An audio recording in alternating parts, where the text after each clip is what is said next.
Bonjour Marie, je suis Bonjour ravie, Edith, ça fait plaisir d'être là avec toi. n'est-ce pas? Je suis vraiment ravie que tu aies accepté de témoigner comme membre éminente de mon mastermind VIP pour femmes qui ont des vrais projets dans le monde et qui ont envie de contribuer et c'est quelque chose qu'on a toutes les deux très à cœur. Alors peut-être Tout que à tu peux fait. déjà te présenter en quelques mots. Qui es-tu? Je suis Marie Regnault. Je me considère être une femme libre, être une femme communicante et spirituelle à la fois. Et je suis aussi quelqu'un qui me considère un colibri, c'est-à-dire que j'ai envie de faire ma part pour aider le monde à changer et à évoluer. Et je fais ça à travers mon offre professionnelle et à travers ce que je fais dans ma vie au quotidien. Et je suis aussi une grande voyageuse et une grande exploratrice du monde. Oui, et une de tes particularités, c'est que tu as à la fois tu as fait des grandes études et tu as un côté très rationnel qui a été construit, très posé, très ancré, et en même temps tu es complètement relié. Donc tu as vraiment les pieds dans la terre et la tête dans les étoiles. Je crois que c'est comme ça, moi, Exact, je te ouais. ressens. Exactement, ça me décrit pas mal. Ouais. Je dis en riant que j'aime autant le rugby que la méditation. Oui. Donc c'est assez surprenant pour pas mal de gens, mais j'aime bien et le côté un peu rough, comme on dit en anglais, du rugby, et le côté très subtil de la méditation et de la spiritualité. Alors, Donc c'est vraiment mon yin et mon yang qui, oui, qui se complètent. et c'est un vrai désir aujourd'hui, on le ressent pour les femmes, de trouver leur équilibre yin-yang, rationnel et inspiré pour pouvoir contribuer comme des colibris. Alors, Exactement. comme tu m'as rencontré dans le cadre d'une journée VIP qu'on avait fait dans un atelier, et qu'est-ce qui t'a donné envie de rejoindre le mastermind?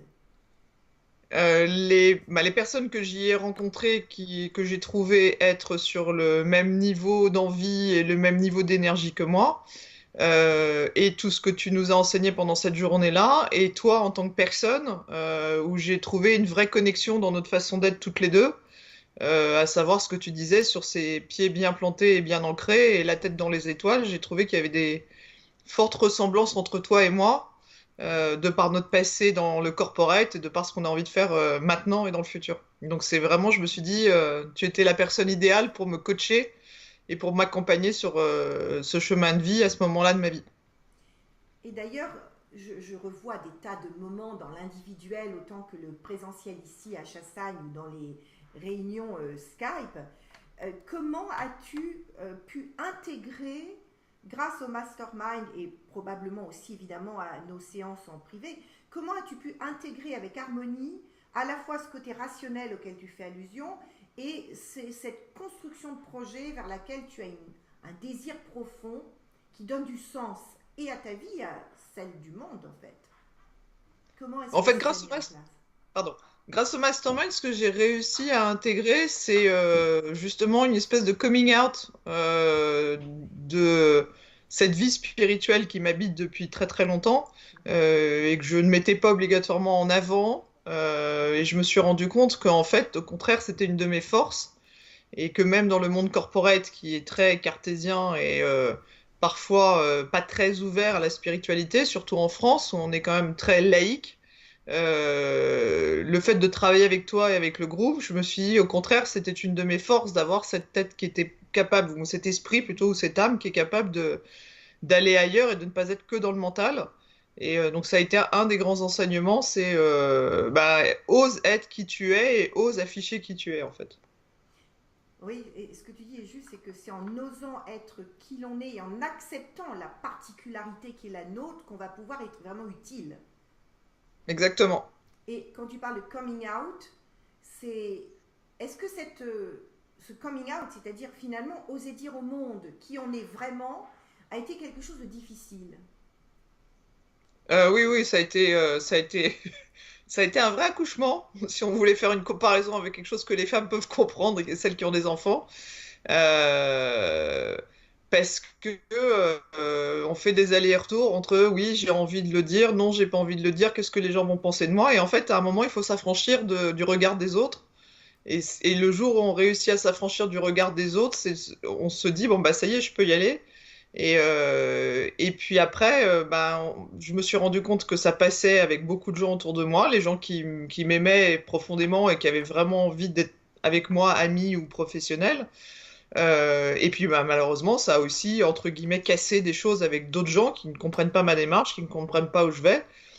Mais quelque part, je me dis que c'est pas très très grave parce que c'est des gens que j'aime toujours, mais on n'a plus, voilà, on n'a plus cette appétence de spirituel ou cette appétence commune. Mais voilà, c'est finalement ce dont je me suis rendu compte, c'est ça, c'est d'être capable de se libérer du regard des autres et se dire, si les autres n'aiment pas ce que je fais, finalement, pour moi en tant que personne, ce n'est pas grave, puisque c'est ma vie, c'est pas la leur, en fait, finalement. Et je trouve qu'on a beaucoup tendance dans notre monde à d'abord regarder, du moins d'abord écouter ce que les autres te disent avant de s'écouter vraiment soi au fond de son cœur. Et ça, pour moi, c'est un truc qui est primordial. C'est maintenant, je m'écoute moi, là. J'écoute ce que la petite voix dit et crie parfois, parce que parfois, j'ai pas envie de l'écouter, mais voilà. J'ai d'ailleurs le souvenir d'une session individuelle qu'on avait faite à Paris dans mon appartement, où tu avais rencontré ce chemin de cette femme libre, puissante. Hein. Et c'est vrai qu'on se rend compte que c'est à l'intérieur que ça se joue. Est-ce qu'il y a eu des moments pour toi, dans tout ce temps qu'on a partagé, précis, dont tu te souviens, qui sont encore des ancrages? Euh, c'est dans les temps partagés, puis c'est aussi dans le travail personnel. Tu proposes un outil que je trouve assez extraordinaire, qui est le Horribilis Board, là, suivi du Vision Board. Et en fait, souvent on parle d'un Vision Board dans les formations, mais on parle pas de cette première étape qui est ce Horribilis Board. Donc une planche dans laquelle on met tout ce qu'on voit de soi en défaut, en l'exagérant. Donc moi j'avais vraiment mis des choses dans lesquelles je me caricaturais à fond. Et ça a été un gros travail, ça a été amusant, ça a été des moments de lâcher prise parce que mon imprimante a lâché, a rendu l'âme en plein milieu où je faisais ça. Bon bref, et c'est là que tu te dis, waouh, l'image que je me fais de moi est quand même très particulière. Et après, tout le travail de transformer ça en un vrai vision board positif et donc je l'appellerais ça un intention board aussi, un tableau d'intention. Et voilà, ça c'est vraiment un travail qui pour moi a été très très important et sur lequel tu m'as énormément aidé. Parce que tu m'as aidé à passer de l'un à l'autre justement, c'est de passer de cette vision très caricaturale, je vais pas dire négative, mais très critique que j'avais de moi-même à une vision qui était le champ des possibles est ouvert. Et de façon très intéressante, puisque ça fait 1 an qu'on a fait le mastermind, qu'on l'a fini, le vision board, je l'ai toujours, et je me rends compte que quasiment tout ce qui est sur ce vision board est en train de se déployer actuellement. Donc c'est un vrai bel outil qu'on peut pas faire seul. On est obligé de le faire avec toi et avec les personnes du groupe. On l'a partagé avec les gens du groupe et je trouve que c'est super intéressant de le partager avec les gens du groupe parce que d'avoir un point de vue avec le point de vue des autres participantes en fait. Oui, c'est vrai que la notion de miroir, et je me souviens, on était là dans mon atelier, il y avait le grand tableau et nos vision boards, et c'est vrai que la notion de miroir est essentielle, parce que dans les yeux des autres, on voit à la fois le reflet de ce qu'on projette, notre côté critique, et la lumière que eux vont voir de nous. Et tout d'un coup, ça nous fait naître à nous-mêmes. Hein.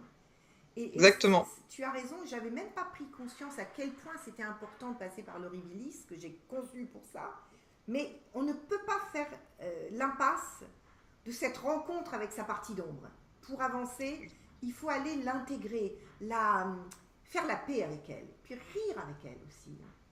Tu disais Exactement, mais l'humour.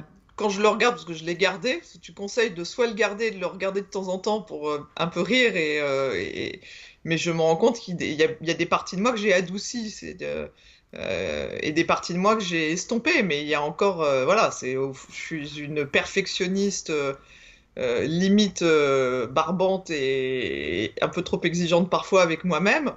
J'ai appris à lâcher ça, à me dire, voilà, je peux lancer les choses, même si c'est pas à 110% parfait, ça peut être à 90% et ça va très bien aller. L'autre côté aussi, c'était mon côté, ce que j'appelais grande gueule. Pareil, j'ai appris à adoucir mes paroles, à parler moins fort, à peut-être parler moins vite. Voilà, donc c'est intéressant aussi parce que ça ne s'est pas transformé vraiment en vision board, mais ça m'a fait prendre conscience de certaines choses que je pouvais améliorer, adoucir, arrondir. Voilà. Ça, c'était intéressant comme travail aussi. Et dans quel contexte? Est-ce que c'est un contexte que tu as ressenti comme bienveillant, comme un peu pushy par moment? Comment tu définirais la façon dont toi tu as perçu l'environnement, on va dire, psychologique et émotionnel dans lequel on était dans ce travail? Bienveillance totale. Ce que j'ai ressenti, c'est aucun jugement de la part des personnes avec qui on a partagé. Mais quand je dis aucun jugement, c'est vraiment à aucun moment il y a eu du jugement. Bien sûr, il y a eu des feedbacks qui pouvaient nous faire poser des questions, qui pouvaient dire, waouh, tiens, j'avais pas vu ça, de ta part, hein, de la part des femmes du groupe. Mais il y avait toujours de la bienveillance et ça a créé un vrai lien, qui est un lien qui va rester longtemps. Je considère que c'est des grandes sœurs, des petites sœurs, des amis de cœur, même si c'était à la base pour le boulot. Il y a un moment où la ligne entre le boulot et le personnel et l'émotionnel est quand même très très fine. Et c'est ça que j'ai vraiment aimé, c'était ce côté justement des liens qu'on a créés dans cette bienveillance. Mais on se dit les choses quand même, c'est ça qui est super, parce que s'il y a un truc qui plaît pas chez l'autre, on le dit quand même, et voilà. Mais on ne le dit pas en disant, ouais, j'aime pas ça chez toi, ça c'est nul. On dit, tiens, ça me fait ressentir ci, ça me fait ressentir ça. Donc on parle de sa propre réaction sans critiquer l'autre. Et ça, c'est vrai que c'est quelque chose qui est très intéressant que tu as instauré, hein, c'est la façon dont tu gères aussi le groupe. Et ça, c'est très agréable. Oui, c'est vrai qu'une de mes valeurs, c'est la bienveillance et que de toute façon, tout ce qu'on ressent n'est qu'un miroir. Donc, à partir du moment où on se positionne en miroir, on n'est pas dans le jugement. On est dans Exactement. l'écho l'un de l'autre et l'écho, c'est ce qui fait grandir l'âme, l'être, tout ce qu'on a en soi. Et là, ces 3 jours à Chassagne, ces 3 jours en présentiel, qu'est-ce que tu en retiens? J'en retiens que être ouvert par rapport à être à Paris ou dans une ville, c'est vraiment ça ouvre plein de choses que ça n'ouvrirait pas, je pense, dans une salle de réunion classique tu vois, d'un hôtel ou autre dans une ville. J'en retiens euh, une forme, voilà, c'était devenu amical au lieu d'être uniquement professionnel. Et je trouve que l'amitié est importante aussi dans le monde professionnel, c'est-à-dire qu'on peut aimer les gens et rester professionnel. Pour moi, c'est très important. J'en ai retenu aussi ton accueil et ta disponibilité et puis la beauté du lieu. Voilà, globalement, on est dans un très très beau cocon. Euh, la présence de Christophe, de ton mari aussi, qui est sympa parce que ça met un petit peu de masculin dans cette bande de filles que nous étions. Voilà, et puis surtout, de faire les ateliers, les deux, trois ateliers qu'on a fait en live, de se voir, voilà, il y avait quelque chose du contact qui a été créé entre nous qui était vraiment, vraiment important, après avoir fait tout par Skype globalement pendant les mois qui avaient précédé en fait. Mais c'est très vivant le Skype, parce que finalement, c'est très tactile, on se voit quasiment. À qui le recommanderais-tu et pourquoi? Ah, voilà, donc ce que j'ai trouvé intéressant dans ce mastermind, et c'est pour ça que je l'ai fait avec toi, c'est justement cette connexion entre le côté très cartésien, très business que tu as, et ce côté subtil et spirituel, et voilà. Donc je le recommanderais plus à des femmes qui ont envie justement de trouver une balance entre leur yin et leur yang, entre leur spirituel et leur côté concret. Voilà, c'est vraiment des femmes qui ont envie d'aller toucher quelque chose au cœur d'elles. Si c'est uniquement purement business, je pense que, au contraire, si elles veulent faire du uniquement purement business, je trouve que ça peut être aussi intéressant pour elles parce que ça leur permettrait peut-être de toucher quelque chose qu'elles n'auraient pas Mm. pensé toucher avant de démarrer avec toi. Donc voilà, ça c'est vraiment la chose importante, c'est cette capacité de faire le business au cœur et tout le subtil autour. Mais c'est vrai que ça a été vraiment, s'il y a eu une chose, ça a été cette capacité à me visionner dans un autre moule que le moule dans lequel j'étais depuis des années, en fait. Pas dans un autre moule, mais dans une autre dimension, voilà. De visionner dans une autre dimension que le moule dans lequel je m'étais enfermée depuis des années, en fait. Donc le moule le moule est parti, quoi, au contraire. Ouais. Je me suis pas remise dans un moule, je me suis libérée de ce moule. En fait, tu vois, j'ai énormément de femmes en ce moment, on contacte tous les jours pour rentrer dans le nouveau mastermind puissance féminine, mais pour femmes d'affaires. Et je me rends compte que la vraie bascule, c'est le moment où on s'autorise à être pleinement soi-même et à dire je vais créer mon chemin, créer le paradigme, l'univers professionnel qui me correspond, et je vais aller à la rencontre de femmes qui finalement ont cette attente elles-mêmes. Et on est vraiment dans un moment de bascule où les femmes ont envie d'appliquer leur intériorité au yang, à la partie construite. Où je vais, comment j'y vais. Et c'est là où ça devient passionnant parce que tu peux mettre du marketing, tu peux mettre de la stratégie, mais tout ça est au service de qui on est et de notre vision, et pas l'inverse. Et j'ai Exactement. vraiment compris qu'il était essentiel d'abord d'aller voir où on est, au cœur de soi, pour après trouver la façon dont on va le déployer. Et après, le marketing devient easy, facile, parce que on sait où il va et on vibre de partout, donc on est aidé quand même. C'est Oui, fabuleux, c'est ça. exactement ça. Eh oui. Ben, écoute, un grand merci, Marie. Ouais. Nous allons de toute façon Je continuer à faire des choses ensemble parce que ça a été une rencontre de Très belle cœur, rencontre. d'âme et de... Ouais. Un grand Une très très belle rencontre. Merci aussi pour tout ce que tu m'as apporté. Et c'est ça qui est sympa avec Edith aussi, pour finir, c'est que on n'est pas laissé tout seul dans la nature après. Et il y a, plaisir. je vais utiliser un mot un peu technique, mais il y a un SAV qui est Oui, génial et on se parle régulièrement. Et c'est vrai que c'est très très chouette et j'apprécie vraiment ça aussi. oui, oui, oui, ça c'est vrai, c'est tellement important. Mais non, sinon je ne serais pas congruente avec ce que j'ai envie d'apporter. Pour Non. moi, c'est assez sacré, ce lien et cette présence, absolument. On est là aussi pour ça. Bon, bien, merci à toi, Merci. ma chère Marie.